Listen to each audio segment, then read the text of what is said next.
Saudara Kepala Badan Pengelolaan Migas Aceh T. Faisal melantik Irawan Pandu Negara sebagai Sekretaris BPMA.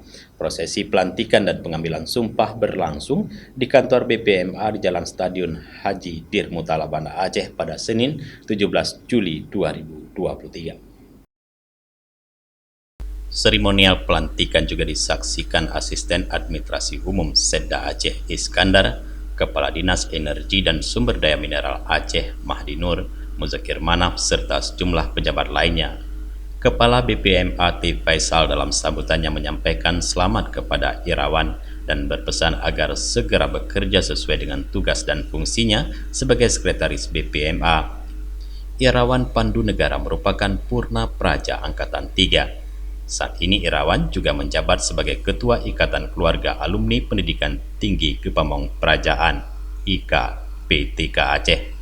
Sebelumnya, Irawan juga telah mengabdi pada sejumlah posisi di pemerintah Aceh, seperti menjadi Kepala Biro Pengadaan Barang dan Jasa Sedda Provinsi Aceh.